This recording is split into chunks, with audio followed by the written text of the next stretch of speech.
This has got to be. I mean, if you don't actually break down the details of the story, you just read it as is. It sounds like a really tragic story, but then you break down the little details like that, and you go, "Wow, that's really funny." Well, you think Reese is like this, little poor thing, and no, Reese is quite tall. Reese went to go and put a big lot of recycling paper out in the recycling bin, and Whacker came up and whacked him. I think they should change his name, though. I don't think it should be Whacker. What do you think it should be? Stalker. Stalker. Well, it says right here, it just sits outside the house and eyeballs us. That sounds like a stalker. Yeah, it only does that until you step outside, and then it's like, oh, it's on like Donkey Kong, man. So then call him Psychopath. Yeah. I don't know. What was the creepy thing's name in Silence of the Lambs? I have no idea. Hannibal Lecter? That one. Maybe they should call it Hannibal, because I'm sure it makes the same noise,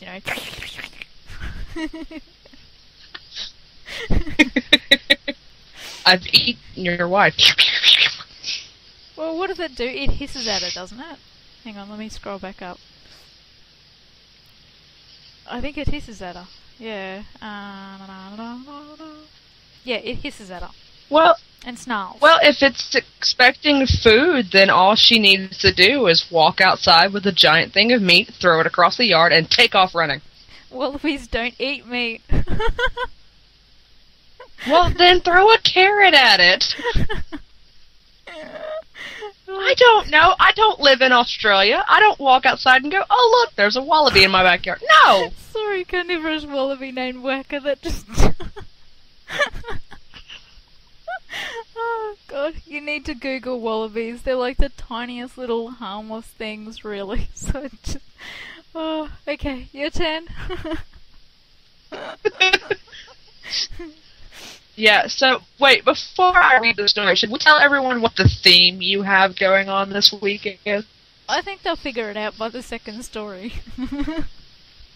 Yeah.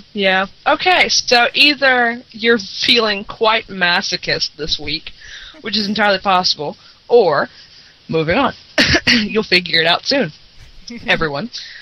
See, I say that so they'll keep listening. Yes.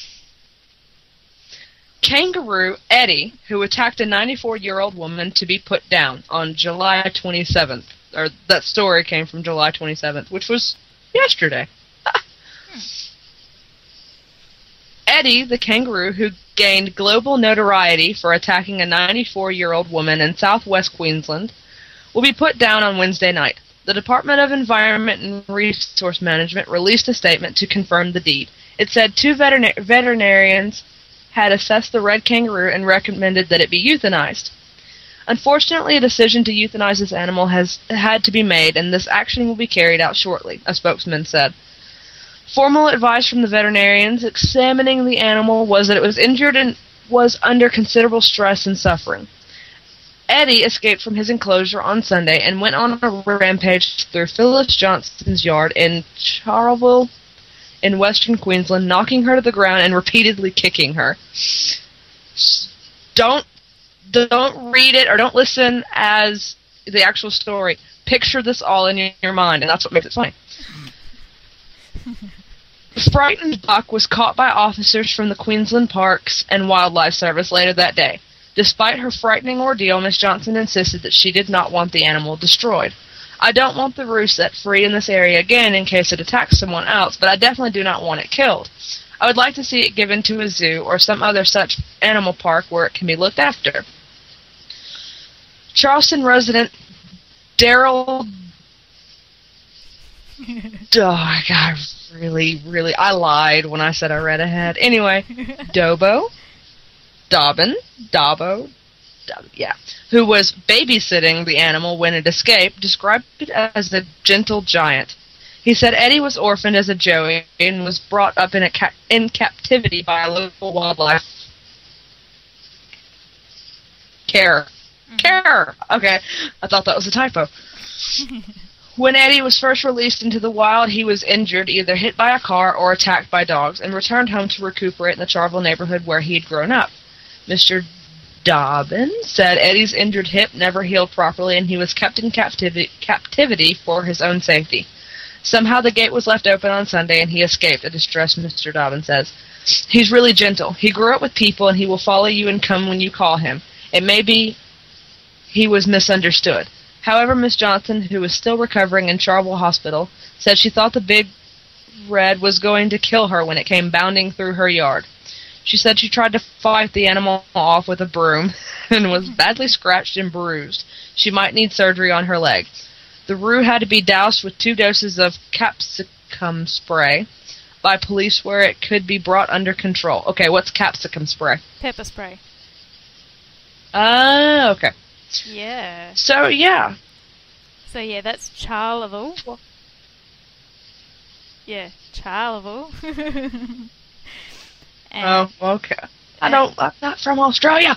I know. And yeah, Daryl Dobbo Dobbin. I got that one right. So his mates wouldn't call him Daryl, they'd call him Dobbo. Well, I got that, but I didn't know how to pronounce it because it's the weirdest nickname I've ever heard, other than tater salad. Yeah. So, I don't know, I'm thinking maybe Eddie's related to Skippy, because Skippy used to be able to do stuff like open fences and open gates and drive a car and, you know... I will say one thing, though.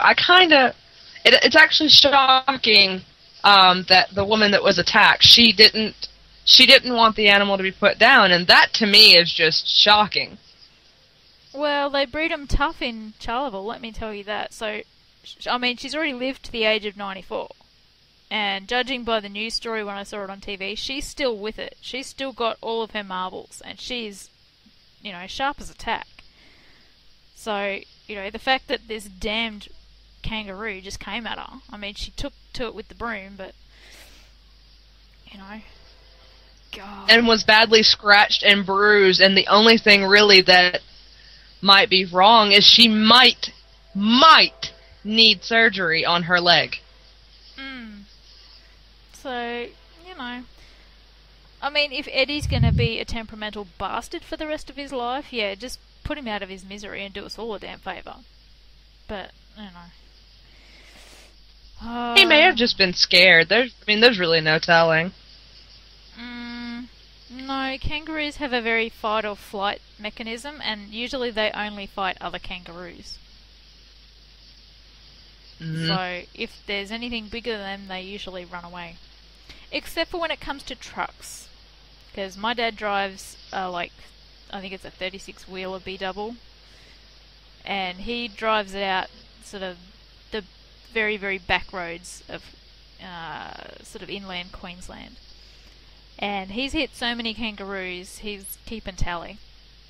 So, they're stupid. Well, they really are stupid. I did read ahead a little bit, mostly just to see what the stories you were reading, or you were making me read were. Yeah. And I did see one that's coming up a little later about an alligator, and I figured I may as well go ahead and say it now.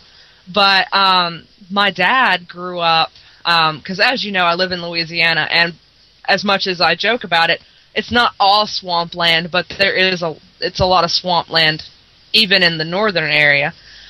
And my dad grew up by a river, and he said there was this road that you drive down, and I've actually driven down this road, and he is not lying.